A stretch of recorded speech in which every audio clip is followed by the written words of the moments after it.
From Washington to Warsaw, Paris to Ankara, Brussels, Berlin, Bucharest, and Belgrade. Through pandemics and political movements, cooperation and confrontation, digital divides, and defending democracy, the German Marshall Fund is at the pulse of transatlantic relations today, convening the experts and insights needed to navigate tomorrow's world.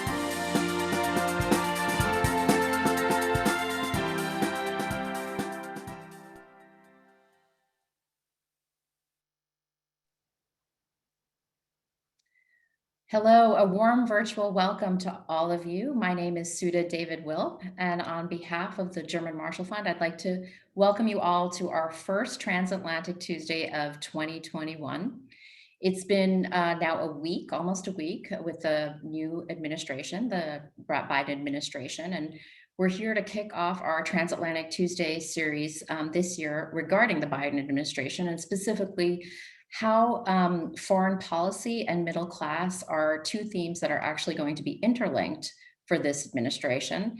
And we're very pleased to have two great speakers with us today, Ambassador David O'Sullivan and my colleague in Paris, Alexandra de Scheffer, who will explore how the focus on middle class will also play a role in the realm of foreign policy.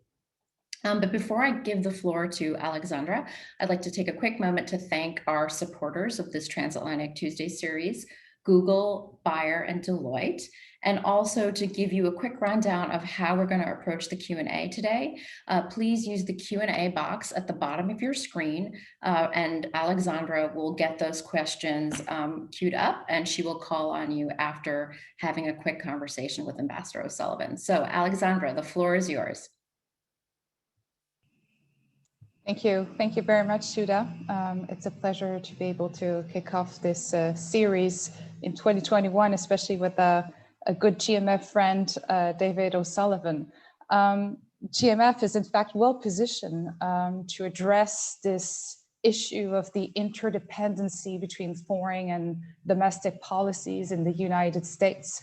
Thanks to our office network across Europe, I myself am the director of the Paris office of the German Marshall Fund. As you know, we have offices in Brussels, in Berlin, Warsaw, Belgrade, Bucharest, but also in Ankara, and our headquarters in Washington, DC. And so it's been a few years now that GMF has been trying to articulate both the domestic issues, the foreign policies issues. And we do have that unique comparative understanding of the societal, political, economic trends shaping societies and shaping our own country's foreign policies, and therefore how they impact the broader transatlantic relationship. Now, as Suda mentioned, President Biden's motto and the way he called his foreign policy has been framed as a foreign policy for the middle class. That's, from my perspective, is also a lessons learned from the Trump era. His national security advisor, Jake Sullivan, has been framing that issue these last couple of years, taking into account also how profoundly Trump has changed the American debate on trade, on globalization, on China, on national sovereignty, on what it means for America to be part of an alliance and to invest in multilateral organizations. How much does it cost, but does it really benefit the United States and then the American people in general? And this has, to a very big extent, resonated among the American people, among the rural areas that have been feeling increasingly disconnected from the US political class internationalist foreign policy, the feeling that these foreign policies actually were not connected to American daily preoccupations and anxieties. And the COVID-19 crisis, to a very big extent, has accentuated this feeling of disconnection, right? The priority for American people is first and foremost economic security. And what's also interesting, and that'd be very interesting to hear David O'Sullivan on that, is how we are having exactly the same debate in Europe. I'm sitting here in Paris. We had our own, Gilets jaunes, the yellow vest movements. That exactly is, raising the same kinds of debates. And you see that all across Europe. So this is really a transatlantic challenge. The way Jake Sullivan has framed this foreign policy for the middle class is the following. What we do in our foreign policy and national security ultimately has to be measured by the impact it has on our working families, middle-class people, ordinary Americans here in the United States. And I'd also be interesting to hear David O'Sullivan reacting, to the few first Biden's executive orders, in particular the Buy American executive order, which obviously is very much part of that debate of policies for the middle class.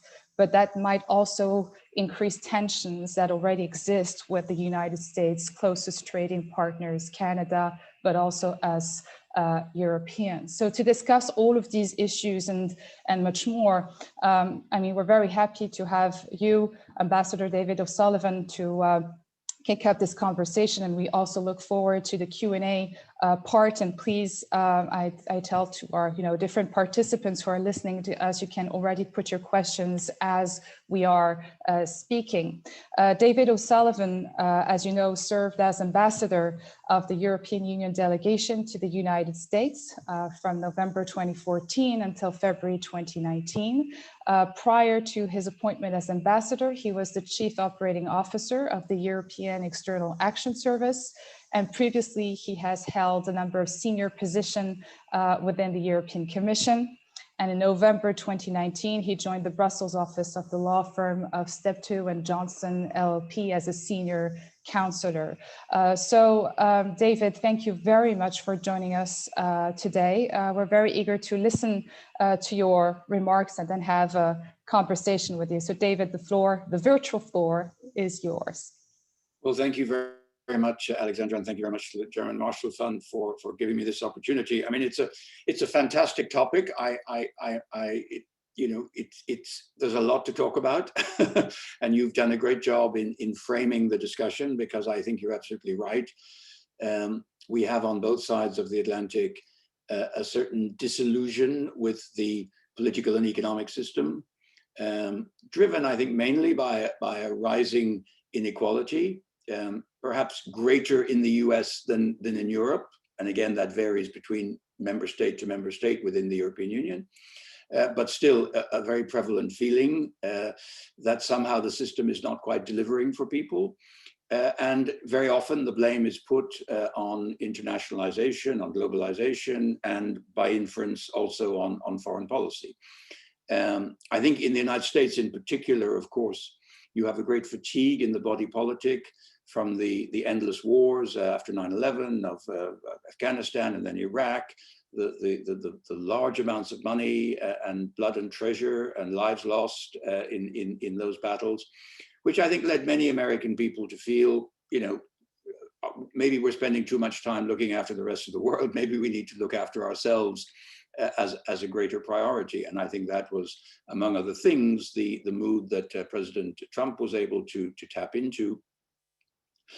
I think the challenge for the new administration, and the challenge we have in Europe, is to demonstrate that while these problems may be real and these questions are legitimate, isolationism or economic nationalism is not going to be the answer. And respectfully, I think the policies pursued by the previous administration have not actually addressed the kind of causes that force people, that push people to vote in 2016 for President Trump. My personal view is that those policies failed. They did not deliver.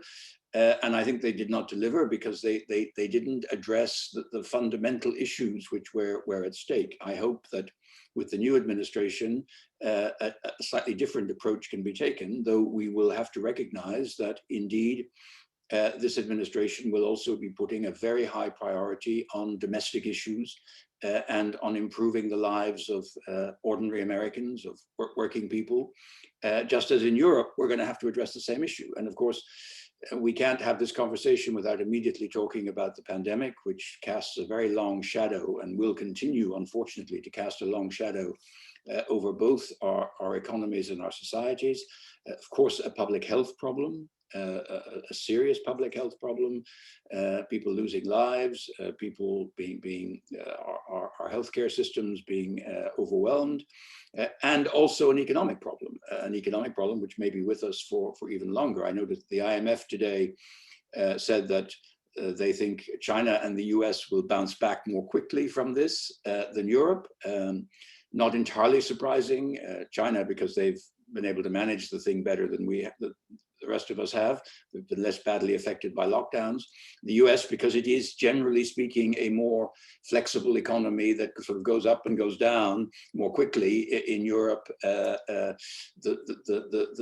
lows are not quite as low, but the highs are not quite as high. And so I think it's probably accurate to say it'll take Europe slightly longer to come out of this, as it took us longer to come out of the financial crisis in 2008, though hopefully not with quite the same legacy. So I think as we look at what this administration is going to do, there will be this focus on the domestic. But I think the change in tone, the change in style is already going to be hugely positive. And I think that gives us an opportunity to have a very different dialogue where we stop trying to blame each other for our respective problems. And unfortunately, the last 4 years have had a lot of that on both sides. And I hope that, you know, one of the first things, I take a medical analogy, is first do no harm. Let's try not to do things that you know, cause damage to each other, and to get back to a more civil dialogue about how we can better cooperate. The Transatlantic Corridor remains the single most important economic corridor in the world. It is the most job creating. European investment creates large numbers of jobs in the United States and vice versa. And I think it can be demonstrated that this relationship does bring benefits to working people on both sides of the Atlantic. Jobs in exports or jobs owned by foreign investment frequently pay better, have better conditions, and I would say that on both sides of the Atlantic. But this is what we have to prove. This has to be demonstrated on both sides, and of course it has to be done in the context of the constraints that we know will be there politically. In the United States, you've just had an election.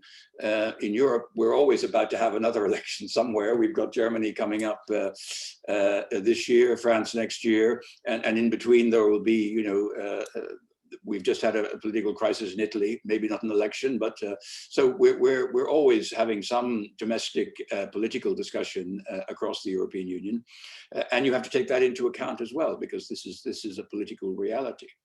I think the opportunities, nonetheless, for greater cooperation and demonstrating that when we work together, when we cooperate, we get better outcomes than when we confront each other or when we seek to take advantage of each other. I think this is going to be true in terms of climate change, which is an agenda I think we very much share.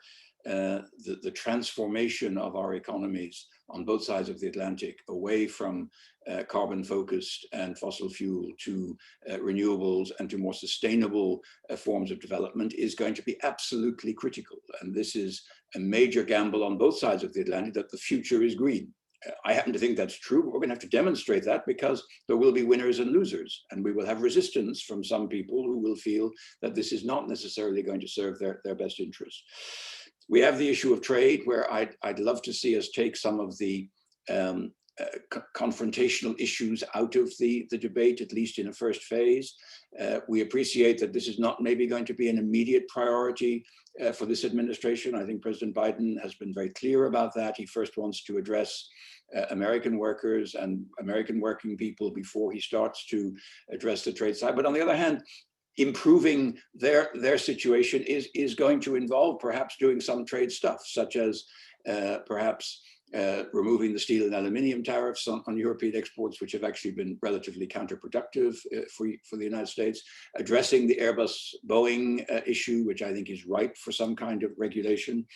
And there will be other trade issues there, which we will need to discuss to see if we can find win-win solutions.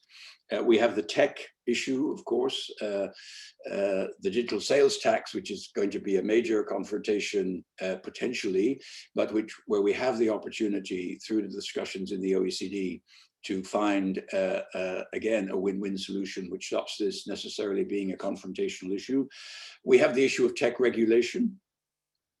which has the potential to be a disagreement between us, but where I suspect there is also considerable scope for convergence, because I detect that in the United States also there is growing concern about the power of the platforms, their influence on the political system, their antitrust and competitive impact in the economy, and people in the US are starting to think along some of the similar lines that people in Europe.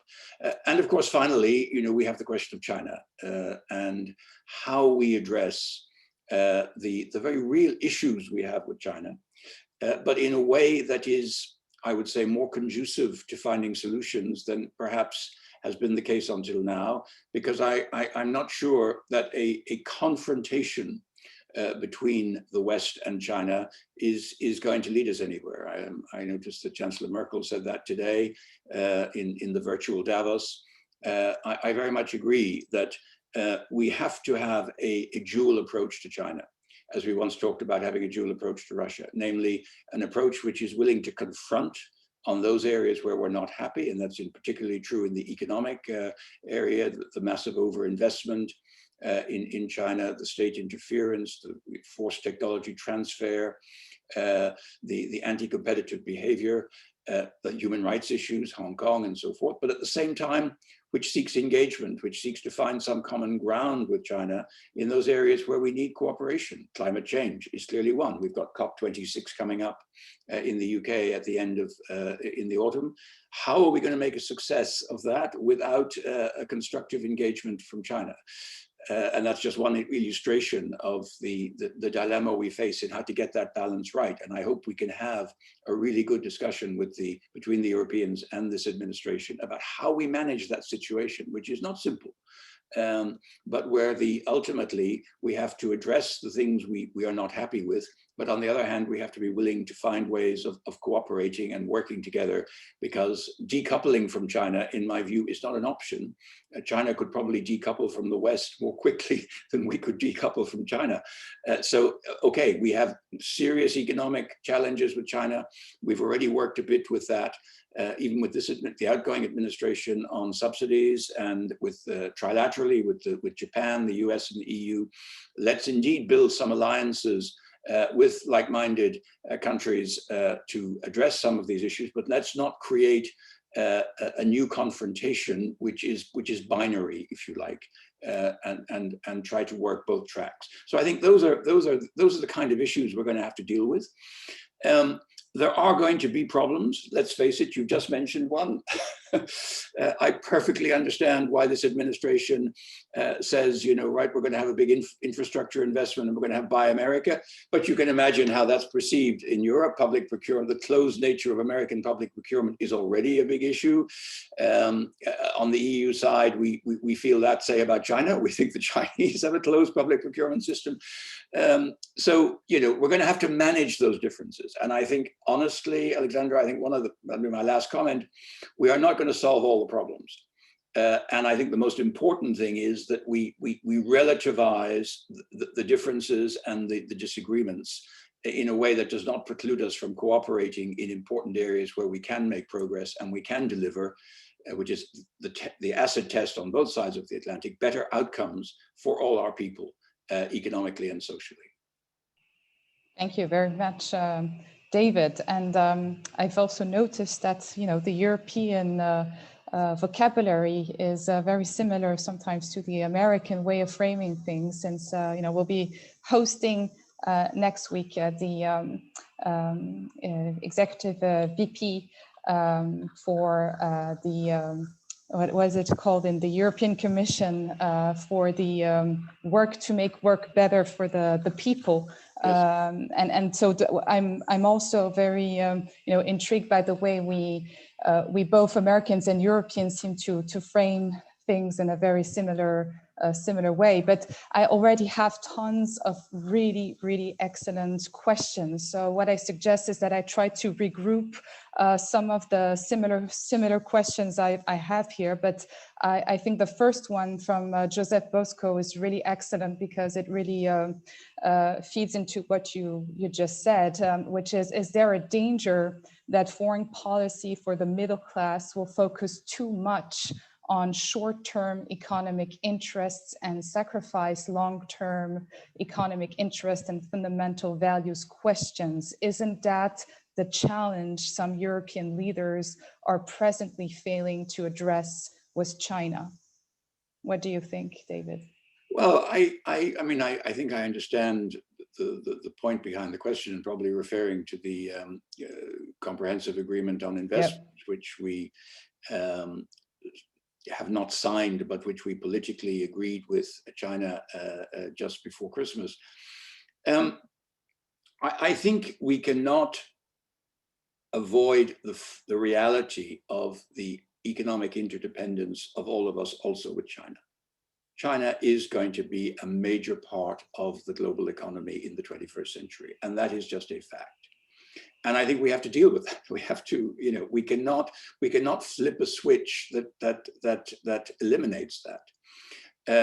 I think, on the other hand, we have to understand that there are many things which give us problems in our relationship with China, and we share those. One of the ironies of the outgoing administration was I was in the room when President Juncker said to President Trump back in 2017 during one of their first meetings, let's work together on China. We have common concerns and common problems. That offer was never taken up. President Trump preferred to go down the bilateral route.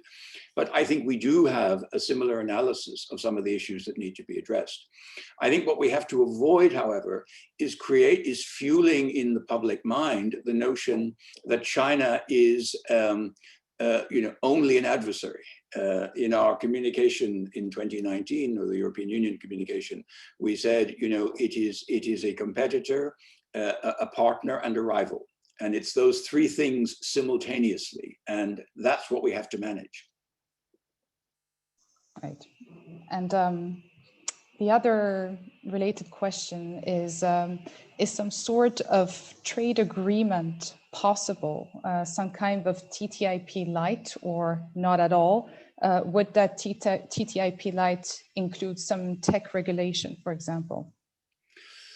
Well, I was a big defender of the TTIP, and I still carry some of the scars, I can assure you, from public opinion mainly in Europe, which was highly critical, as you know.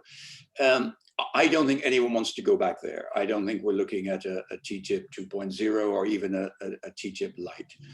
I think we are looking at relatively discrete sectoral arrangements where we can make progress. This is true. I think I mentioned steel and aluminium. I mentioned Airbus, Boeing. I could talk about regulatory issues. I think these are very important. The tech issue is a basket that needs to be looked at, but I think very much in its own right. I think it would be a mistake to go back to the single undertaking, to borrow a WTO phrase, approach of saying, right, we put everything in one big box and we try to get the trade-offs. I think we have to accept one of the most important things for the next few years, if I may say so, is we need to demonstrate that we can make progress on real issues and not refight the battles of the past, which we know will ultimately not lead us anywhere, because we will never agree on some of the things that divide us. So the ability to make that distinction between the things you just put to one side and we agree to disagree because we're never going to agree, and move on, then where can we find the things that we can agree? And I think the regulatory, the tech issues, China, climate, these are the issues where I think we can find common ground. About the Buy American that we discussed at the beginning, there's a question by Jean-François Bouetin saying, isn't the issue of Buy American more a symbolic one than an economic one? And wouldn't a Buy European Act be an appropriate answer, however symbolic that would be? Yeah, I mean, it's a good question. What's the real economic impact of this? We had long debates in the context of TTIP with the US telling us, actually, our market isn't as closed as it seems to be, and the Europeans saying, oh, well, yeah. The fact is, I think the European market is very open to foreign procurement. But I agree, we should not let any one issue become the dominant debate. We have to, I mean, no one is particularly surprised by what this administration has done. They're not going to change that. So let's not have a massive battle over that. On the issue of Buy European, personally, I'm not desperately convinced by those kind of things, because then you open the door to, well, shouldn't you buy French or shouldn't you buy German? And we've already, you know, we've done away with that in the context of the single market. But, you know, we need to be clear-eyed, and we need to, the Commission and the member states are looking at a procurement instrument which would enable us to retaliate if we feel we're really being unfairly treated by some trading partners. But this is, I agree that at the end of the day, this is an issue which has to be relativized, because otherwise we're never going to agree. Right. And you've mentioned, you know, economic nationalism, and we shouldn't fall in the trap of thinking of foreign policy for the middle class as the promotion of protectionism or nationalism. But then I have a question here on vaccine nationalism. Can the United States and Europe work together to overcome vaccine nationalism and lead an effective vaccination campaign globally? It will take maybe years to get the world vaccinated, but the earlier, the better for all of us. What do you have to say about this? Well, no, very much. I think this is very important because, of course, in the West, in the US, in Europe, we're very obsessed about our own situation, and rightly so, because the situations are serious. People are suffering. People are suffering in the public health crisis. The healthcare system is suffering, and people are suffering economically. But this is a global problem, and you know that the European Union took the initiative with the COVAX initiative to have a global discussion. The previous administration did not want to get involved. This administration will get involved. I think this is hugely important. We have a very, very big responsibility to make these vaccines available to the developing countries at prices they can afford, or subsidized by us in order to make it available. So I think we absolutely need to think about that, because it's a big problem for us now. But if this hits countries with much less developed healthcare systems and much less developed social security systems, then this could be absolutely catastrophic in some parts of the world. So I think we have that responsibility, and I believe this administration would share that worldview of the Europeans. But of course, we also need to demonstrate, and this is back to our whole discussion. If you start saying to people now, well, we're going to do lots of work in Africa and Latin America, people are going to say, well, you know, where's my vaccine? Huh? So we have to get this balance right. And unfortunately, in Europe, we are a little bit falling into a sort of unhelpful debate of comparison between countries and who's doing better and who's doing worse. Of course, we need these comparisons, because we need to see who has found a better way of doing it. But we need it in a constructive way, saying, oh, you're doing better than me. Well, what are you doing that I could do, or what can we learn from that, rather than simply saying, oh, my country is not doing as well, and therefore I'm very angry at my government, which is, you know, one of the risks we definitely face in the next few months. Yeah, absolutely. And still on the pandemic and the link again between, you know, the economic, the health crisis that we are all facing as countries and as people, and the implications on foreign policy. And there I'm linking several questions on what do you think the pandemic what do you think the consequences of the pandemic will be on European defense budgets, and also on the Americans' willingness to project military power and to be involved in conflicts outside of the United States. So what is the implication of that, you know, pandemic, health, economic crisis on defense and security policies on both sides of the Atlantic? And obviously this leads us to, you know, the so-called burden sharing debate once again. Yeah. I don't know if the pandemic as such will have a major impact on this issue. I mean, we already know that there is increased reluctance on the part of the United States to project military power in the way that they did in the first 15 years of this century. That was palpable in the election of President Trump. I think President Biden has also been someone who is very reserved on these kind of issues. Of course, and we have the fact that in Europe we do not do enough to take our own responsibilities on defense. I think that's beyond question. We have to do that. I suppose you could say that one of the difficulties for this with the pandemic is the budget issue. It's simply the amount of money that has had to be used for other purposes, which will of course inevitably squeeze defense budgets. But I don't actually think that the biggest problem in Europe is the precise euro amount of money we spend. When you add up the defense budgets of all our member states, we're probably the second largest defense budget in the world. The issue is value for money, is capabilities, its effectiveness. And that is why I think the United States should very much want to support efforts to Europeanize certain aspects of defense policy, particularly procurement, particularly reducing the multiplicity of weapon systems, better pooling and sharing, so that we can get more value for the money that we are spending. This to me is hugely important in Europe, hugely important for NATO, and I think NATO is on board with that as a plus. And I think the United States will also see an advantage in that. Thank you very much. A question on the more, I would say, values competition. Social injustice and poverty could bring us, Western countries, you can say, in a disadvantage in the global competition with authoritarian countries, as long as they deliver to their citizens only values like freedom and democracy are not enough. In the Cold War, values and the hope for a better life attracted people. So this is a question by Stephen Leitbisch. He would be interested in your opinion about this.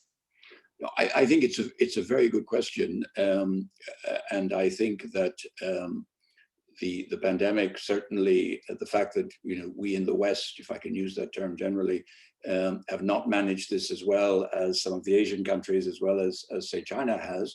Yeah, you can ask the question, why is that? Is it because of the system? Is it because we're democracies, or because we have a capitalist system? I don't necessarily think so. I think there are other explanations behind that. But yes, we are witnessing a competition of systems. You have, the US European model, I would say, of pluralist democracy. You have the managed democracy of Russia, and you have the sort of totalitarian one-party regime of China. And then, of course, you have other countries in Asia with more like Western models. We have to be able to demonstrate that our model can work. I think it does deliver better outcomes, because I also think that human rights, freedom of expression, the rule of law, these are also important things for people. Even if you might be some people might be slightly better economically off. If you're terrified you're going to be dragged out of your bed and taken to a prison at short notice with no due process, this affects your quality of life. So I think the values debate is important. And I think we have to keep putting that to the fore. But I absolutely accept that we also have to demonstrate that our systems, democratic, market economy, even if we use the German phrase social market economy, I know the American friends won't like that, but a market economy that has certain social objectives, I think these do deliver better outcomes. But you have to prove that all the time, because other people are trying to demonstrate that their models give better outcomes. Right. If we go back to the main topic, which is foreign policy for the middle class, there are several questions that addresses the key issue, which is what international policies would you recommend the Biden administration adopt that would stimulate job creation and allow incomes for the middle class to recover? Well, is it a foreign policy? I suppose it is, but I mean, I think it's about international cooperation, productive international cooperation, working with trading partners, addressing issues of concern, but basically showing that, one of the fundamentals, I studied economics. And my professor used to try and tell me that economics was a science. I was never entirely convinced this was the case. But the one sort of law of economics that I'm deeply persuaded by is the law of comparative advantage. In other words, even if you could make everything yourself in your own country, you are economically better off trading, making what you make best and then importing and trading with partners, and that increases wealth overall. This is profoundly true, but it is also true that that kind of free trade produces winners and losers. And one of the things you need are accompanying policies which help the people who lose out in that process to make the adjustment, which compensate them, which say you're not just going to be left with your closed factory in your town and you have to deal with that yourselves. There will be money, there will be resources, there will be training, there will be efforts made to help you compensate for that. I think we've maybe done a slightly better job of that in Europe in the past than the US has. I'm sure this is absolutely what this administration is going to be doing. And we in Europe should be supportive of that, because it's going to show people that you get better benefits from cooperating and trading with your allies and partners than you do if you go towards shutting off your frontiers, where ultimately you just reduce wealth creation, you reduce economic activity, and at the end of the day, everyone is worse off. So you mentioned, the importance of the United States cooperating with allies and obviously European allies. There are several questions who actually tackle the same issue, which is, will the Biden administration truly be successful in doing this, in regaining trust with the Europeans, if it continues to govern by executive order, or to enter into agreements with its allies that can then be rejected by his successor? And as you know, this is driving a sort of a lot of reticence here in Europe, in particular in Paris, in the fact of re-putting our entire trust in our American ally, because maybe in 4 years, the executive orders that have just been signed by Biden might be again, put back into question by his successor. What do you think about that? It's sort of a new American diplomacy through executive orders, which, apart from the personality of the American president sitting in the House, this is the most, I would say, the greatest source of unpredictability of US diplomacy and US international engagement. It's so easy to rewind and destroy what the president has signed during his presidency. I think this is a correct observation. I think, and it wasn't President Trump who started that. President Obama was very active in using executive orders as well. Look, I think there has been damage done to the sort of mutual trust and confidence across the Atlantic over the last 4 years. This will not be rebuilt in a moment.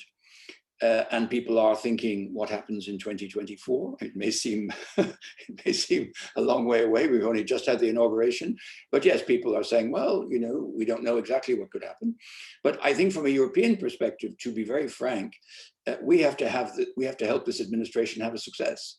We have to help this administration demonstrate that the policies it's pursuing, whether through executive order or whether through legislation, because they will have a majority, even a very slim one in Congress, that this delivers better outcomes than the confrontational or nationalistic or protectionist approach of the previous administration. And I think that should be our first concern, is to help that process, also beneficial to us. And then we need to let the American political system take care of itself. We can't manage that for them. But it is a concern, and it's a real concern.